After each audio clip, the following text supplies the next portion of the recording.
Since the dawn of time, we've been told to blog. But do you even know why you do it anymore? Most business blogs don't even convert and don't generate any revenue.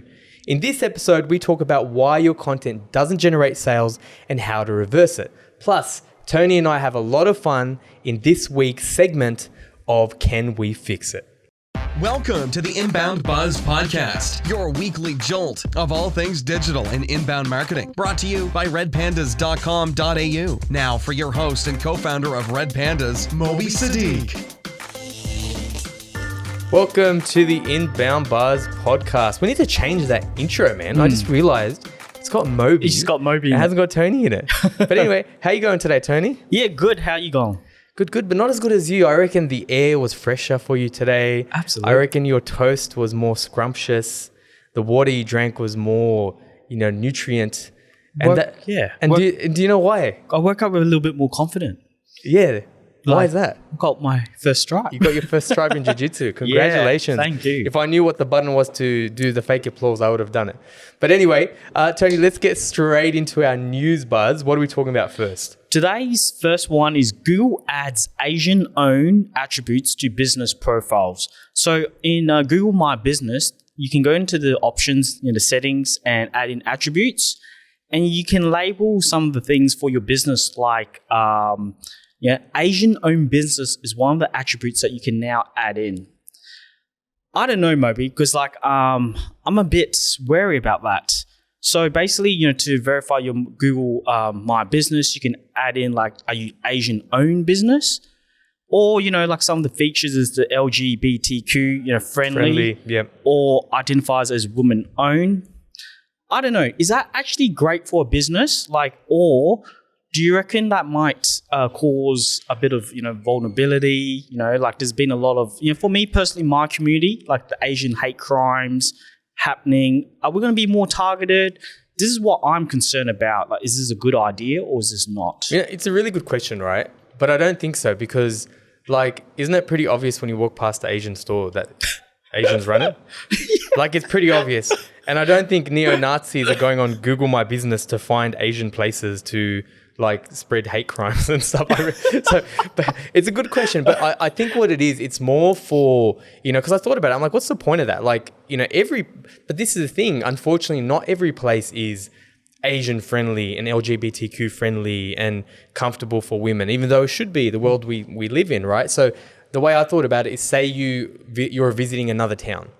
And, you don't speak very good English or, you've experienced some hate crimes in the past and, you're looking for somewhere, that's friendly, caters to your needs, right? Or maybe you're from the trans community and, you're not comfortable using a certain bathroom or whatever, right? So I understand everyone has their own sort of thing, but I do hope that this is not just the end. I hope they have places for all communities, halal friendly, absolutely, kosher friendly, for the Jewish community, vegan friendly, all these labels, and I think it's a step in the right direction. I think it's good.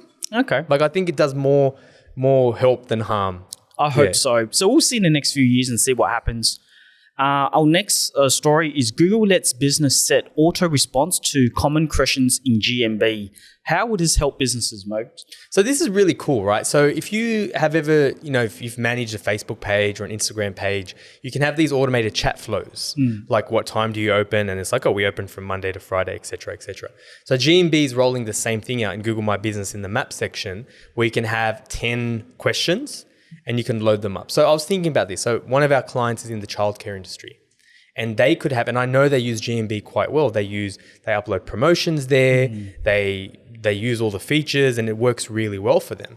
So they could have, in Clarence Street, what is the price for a 3-year-old, right? And it's 0 to 2s, 3 to 4s, 4 to 5s. So you can load up these questions and think about it this way, Tony, if you're doing that, we always talk about the tab test. You're doing the tab test and one business actually has, all the information for GMB. They've got 5 stars. They've got up-to-date information.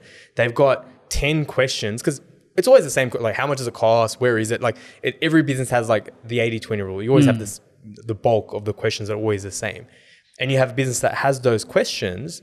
Who's going to win that tab test? You know what I mean? So I think it's great. I think it's like a little like boring little technical thing, but I think it's really good for conversions. Absolutely. Would it be later better than like using chatbots, you reckon? Or would it? Well, we're talking about context, right? Like this is the thing. Chatbots were the biggest thing like 3-4 years ago, but no one's really, apart from big businesses, have invested and taken the time and the effort and the energy to develop those. The tech has been out for like 4 or 5 years. Yeah, sure. But people haven't deployed it. But think about this. This is in Google, right? So I can't remember the stat, whether it was 50 or 60% of searches don't leave Google because the information is in Google. You have like, even if you're like, this morning I was like, how do I stop the music app on my Mac from playing bloody music, because I hate that app. And I didn't even have to click because like in the search results, the steps were there. So this is one of those things, if someone's not making it to the website, they can get their question and query answered in Google without leaving it, and you still get that business. So it's fantastic. Cool. Our last one is the Facebook live shopping feature is going away. So just a bit of context and history. Facebook created this live shopping event for creators and like business people to connect with buyers, and you could do live events and you could buy and shop and do all that sort of stuff. But they're actually taking it away in October the 1st. So to me, I'm looking at that and I think it's just not working on Facebook as much as commerce in general. Yeah, Facebook's struggling and they're moving more towards Instagram. And in Instagram, you can still do the reels and do live shopping. You just can't do it on Facebook no more. So obviously, there's a bit of a dip in user and attentions and all that stuff. But specifically, they're following TikTok's footsteps, because TikTok announced that they were going to remove that as well. So it's like TikTok is just this influential social media platform that's just making a wave in the industry. I'm almost sick of talking about TikTok, because then people think I'm a TikTok maxi, right? So I literally I was talking to a lawyer. I started talking to him about videos, and he's like, "Oh, maybe before you go any further, I'm not shaking my ass on TikTok." I'm like, dude, I'm not even asking you to do that. You're a lawyer. You should have videos on your website. Just basic stuff like, how do I get out of a traffic ticket? How do I counter sue? If someone put an AVO against me, what should I do? Or if I want to put an AVO, like just basic stuff. People always jump to those type of things. We do TikTok because it's in our industry, and we've already mastered the other types of videos. We've already done 20, 30, 40, 50, so many of them. So that's why we're doing that. It's horses for courses. But guys, we're still early. We're still early. If you're not on it right now and your competition isn't, don't let that be a reason why you're not on it, because your competition isn't. I see like physiotherapists, I see like video guys, marketers, obviously, people who make tables, like the most basic businesses, a burger joint, and this guy, like they're actually in this business, in this building, he gives like recipes and tips and tricks. But you're talking about his stuff, you're sharing his stuff, you're sharing his brand, and that's how it gets around. So marketing is very different now. Interesting. That's it for our news buzz. Our next segment, featured buzz, why your content doesn't generate sales. And this is interesting today. I'm really happy to hear about this. Yeah, so we've got a standalone video that's come out on this as well. We'll link that in the show notes. And by the way, that GMB instructions on how to get those Q&A chatbots there as well. We'll link that in the show notes, redpandas.com.au/EP121. Now, but anyway, the blog thing, it's one of those things. It's like something you're just supposed to do, right? But honestly, when you think about it, it's kind of a ticker box, because no one can really give you a good answer on why you do it. Like, why do you blog? Well, for content. Why do you? Maybe for SEO. But almost everyone is too embarrassed to say that I do it to generate revenue. Yeah. But you should be generating revenue. Honestly, that's why we sort of started this whole content marketing, blogging thing back, way back when, right? But the problem is, the first thing I would sort of ask, Tony, is to a business is your sales and marketing team aligned? Do they actually have common objectives? Do they meet together consistently? Consistently, that's the key. Not just sending an email once every 3 months, or can you just send me the questions you get answered, or a random meeting, or can you send me the questions you get so I can create some content? Firstly, it's a little bit like rude to ask that to a salesperson. Dude, you just want me to do your job. Yeah. But secondly, that's not really how you do it. Essentially, because the sales team is on the front line. They're the ones on the front line. They're the ones talking to the customers day in, day out. As marketers, we're sitting in our little ivory towers. We download a how to make a persona guide from HubSpot, make my free persona tool, and all of a sudden we think we're going to create content that converts. Now, we might get a fair ways in, but that's why we're not generating revenue. That's why our content isn't actually attributing to actual sales. Okay, so like, how do we do it? How do we rectify this? Like, how do we bring them together and, work as a team, as a business, and get revenue? That's the most important thing.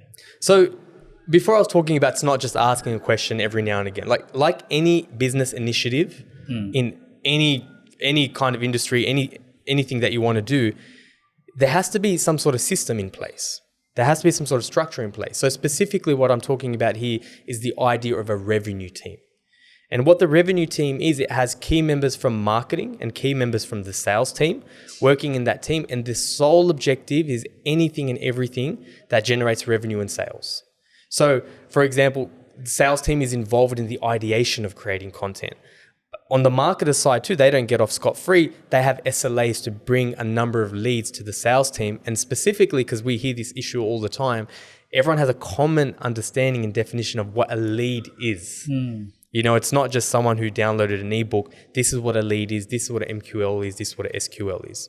So the revenue team meets, and we've seen this work very, very well, either weekly, which can be a lot, to be honest. We're looking at it fortnightly for Red Pandas, or they meet fortnightly and they discuss key things. Now, it's not the scope of this podcast to go into it in a lot of detail. We have some information on our website, but it's not just, okay, guys, tell me what question you got to ask this week. It's around things like there's an art to doing it. All right, what objections did you get this week? Talked about some of the deals. All right, awesome. Why do you think that deal isn't progressing? Or what would be helpful? Because this is the thing too, like, are sales more likely or less likely to share content if they're involved in the ideation process? Interesting. More likely, right? Because they were part of it. It didn't come from some marketers sitting in an ivory tower using a Make My Persona tool from HubSpot. So that's essentially the first step to ensure that that content is hitting their objections, hitting their hurdles, hitting the customer's pain points, earning trust, and actually generating revenue. Interesting. So, Mobes, just a quick question. Why is there such a disconnect between marketing and sales? You know what? That's a good question. I think it's just because everyone's selfish, and there's nothing wrong with that. We're selfish. We're hired to do our jobs. Marketing is hired to do marketing's job. Sales is hired to do sales jobs. And that's why the idea of a revenue team is really important, because think about, we all work somewhere, right? We all work. You need to have, anytime there's an initiative, there has to be some sort of ownership. There has to be a stakeholder, an owner of that project or that initiative. There has to be stakeholders involved. There has to be a system where every so often, and doesn't matter if it's even quarterly, there's a cadence of catch up. There's a system and a process. You look at any successful business, what makes that up? There's like 2 or 3 ingredients: the right people and the right processes, right? They're actually having the right processes in place that quantify this sort of type of stuff. So when you talk to me, why doesn't it often work? It's because and there's nothing wrong with being selfish. We're hired to do our jobs. We should be selfish. That's our job. My job is to do this. That's why when you have a revenue team, it's structurally bound you as an organization to actually create content at a cadence and a KPI and an objective that everyone recognizes. So essentially, for the revenue team to work, there are 3 things that have to be present. Without these 3 things, it's very, very hard. The first is there's a complete buy-in to answering the customer's question, right? We want to answer them transparently. If they have a question, a concern, whatever it is, we're transparent, and we have an obsession as an organization to answer customer questions as authentically and honestly as possible. That's one. The second thing is the sales team needs to adopt assignment selling. Now, assignment selling is the idea of using content in articles and videos in your sales process. So for example, let's go back to that childcare example, right? Someone speaks to our childcare client, and the client says, you know what, I'm going to book you in for a tour next week, but I'm going to send you this article. You have a little one, a newborn, and that article is going to go over everything that we do to ensure that your child is, I was going to say onboarded, because it's a SaaS, right? Yeah. Onboarded, is welcomed in an appropriate manner. So what does that do? That shifts the relationship from hey, I'm a salesperson selling you, to an advisor, a trusted advisor. And also, you're kind of positioning yourself as the alpha because you're giving them homework to do. Interesting. And if they don't do it, then they're not that interested. You know what I mean? If I'm being honest with you. Now, like I was saying before, if you don't have a revenue team, because I've seen this before and I've done this and I've failed in the past, why doesn't sales use our content? Well, because they weren't involved in the ideation of it. They're not going to trust your stuff because salespeople know best. Sure. They know best. They're the ones who make the wheels go around, right? Like, and that's cool. You need to have confident, cocky salespeople in a way. Like, I've never had a good salesperson who is just a yes man and always does everything. Like someone once taught me, if I have a sales team and they're not pushing me and driving me and not being difficult, they're usually shitty salespeople. So by definition, they're cocky and confident. There's nothing wrong with that. So they can't be polite? No, it's not about that. It's not about that. They have this confidence. So I guess I'm saying is you just have to, it's psychology, just understanding people. Yeah. If they're not involved in that content, they're not going to use your content. They're not going to respect it. So that's where assignment selling works. So having that commitment and then using assignment selling. And the third one is having measurement frameworks. So I'm going to link this in the show notes, but there's this report, and you've seen this report before, and our lovely video editors will throw this in as I'm talking. There's a report I'm looking at right now that's got 2 columns. And the first column is first page seen, and the second column is closed deal amount, right? 2 columns, right? So if you're listening in the car and you can't see this, just think one column is the first page someone saw, and the second column is revenue generated. So this report here, I'm looking at the number one revenue generating piece of content on our website for this particular period was a webinar we did on lead generation. Amazing. And it generated $38,000. The next one that isn't the homepage was another webinar that generated $36,000. Then we've got the podcast that generated $33,000, so on and so forth. So this is the thing, this is using HubSpot. I'm not sure what else can do this, but HubSpot is the easiest. So, but if you just, one of these things without the other 2 ingredients doesn't work. You need commitment buying, you need assignment selling, and then you need measurement frameworks. Because then when you're in your revenue team meetings, you look at this and everyone gets excited. The salespeople are like, holy shit, this content stuff actually works. You know what? Do this. And that's where you sort of get that revenue team. And that's where that cycle of content that creates trust, content that then actually converts and gets sales, and then more content, and then you have this cycle. So that's essentially the first step. If any time anyone ever asks me my content doesn't convert, that's sort of the path I would take them down. Fantastic. So that wraps it up for our featured buzz today. Just a recap, as Moby mentioned, there was 3 points. It was committed. Moby, could you help me out? We record this on Friday afternoon, guys. So you're getting our best brains. So obviously that top buy-in, that commitment from the team, answering customers' questions, using the content in the sales process. This is where software and systems are very, very important. And then obviously having a measurement attribution framework or measurement, and that's not difficult. All these things are possible and people are doing, Fantastic. Okay, and that wraps it up. So for our next segment, one of my favorite segments, I actually like this because, we get very interactive and we look at businesses live in the world right now. Can we fix it? Moby and Tony, can they fix it? Moby and Tony, yes they can.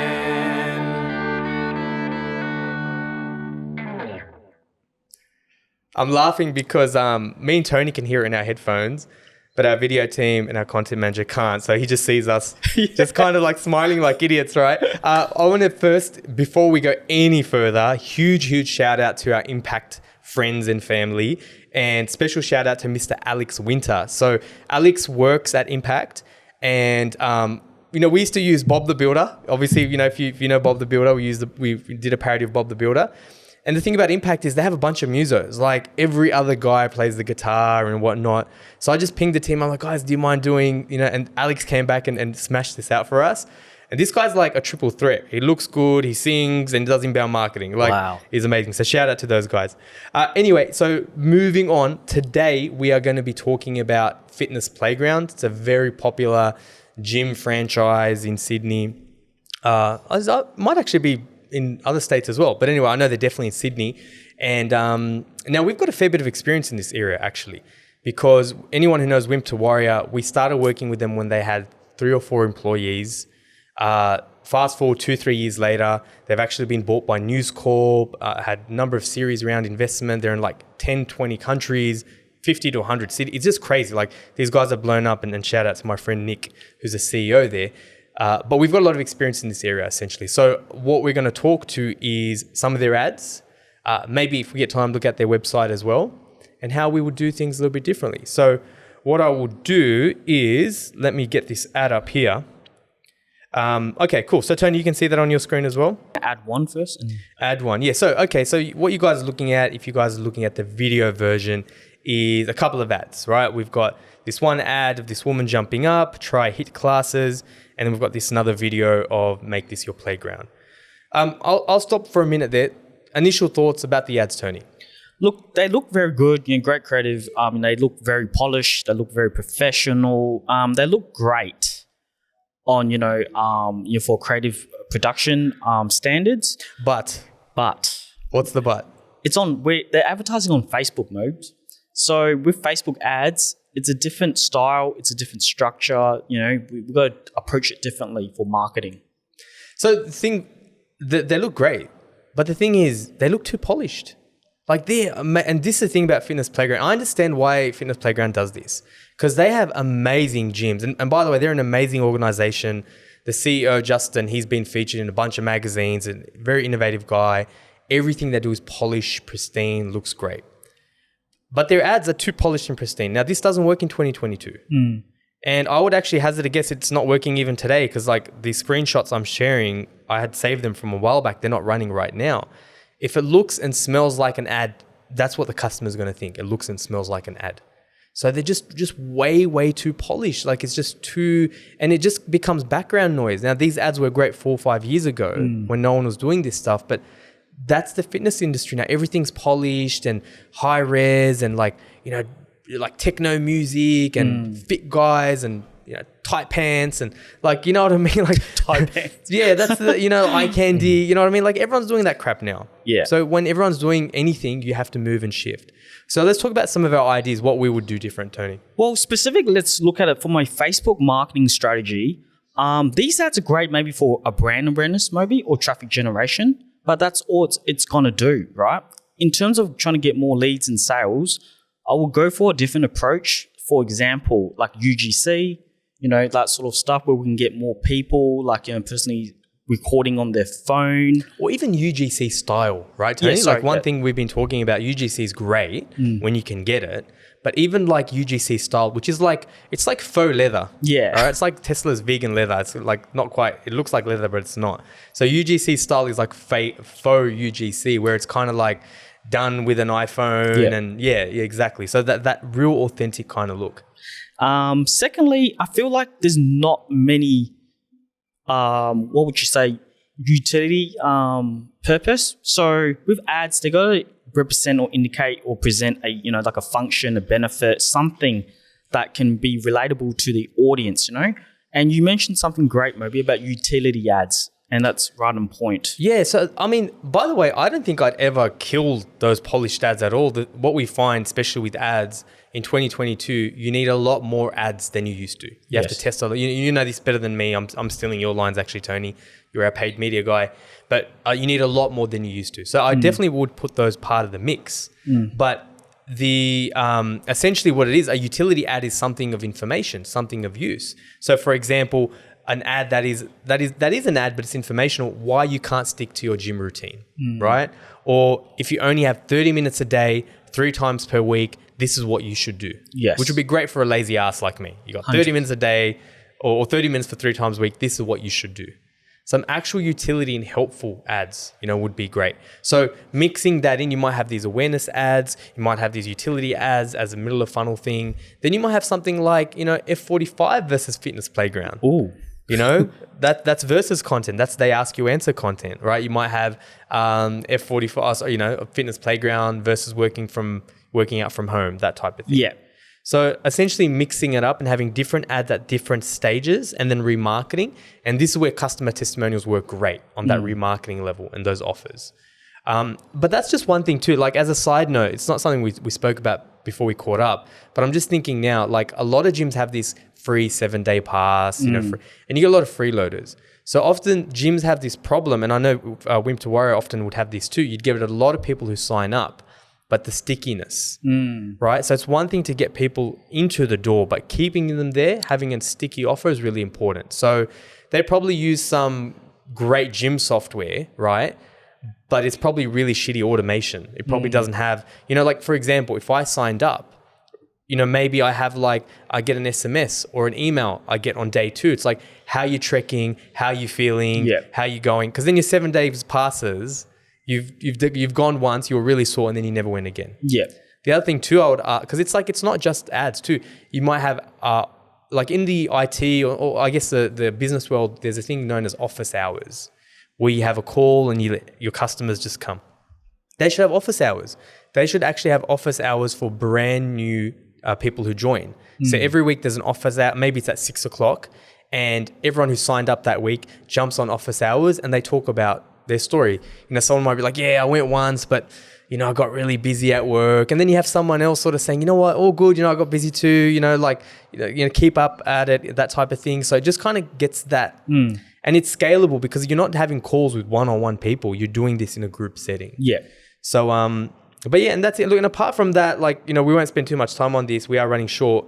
But on the website as well, website looks great, really, really polished. But guys, and I don't know why gyms do this. Like our jiu-jitsu gym does this too. And I've had a conversation with our jiu-jitsu, we call them professors. Dude, put prices on your website, man. Put prices on your website. Because the problem, you become a victim of your own success when you're a brand as premium as Fitness Playground. People think you're too expensive. That's true. They like, wow, all this polish, all these like high-end equipment, great lighting, like, you know, people, I would hazard a guess, and I don't know, and I could be wrong about this, that a lot of people that Fitness Playground speaks to, when you told them the price, like, oh, okay, yeah, that was in line with my expectation or lower. Yeah. Because you got, when you remove price, you add frustration, so you get less people coming through, and then frustration is the F word of the internet. And the second thing that also happens is people think you're more expensive than you are. Yeah. It is what it is. Like, this is not a brand new product. You know what I mean? Gyms are gyms are gyms, right? So put your prices on your website. 100%. But that's all the time we got for today. Mr. Tony, any passing thoughts before we end it? No, that was a great chat we had today. I'm happy to be back every fortnight. Yeah, sounds great. All right, team. We'll see you guys next time. We'll join you again for another episode of Inbound Buzz. Thanks for listening to Inbound Buzz. Learn anything? Return the favor by spreading the word. Want to make your mark in digital? Need help with your digital strategy, inbound, and marketing automation efforts? Then visit redpandas.com.au and be sure to tune in next time for another Inbound Buzz hit.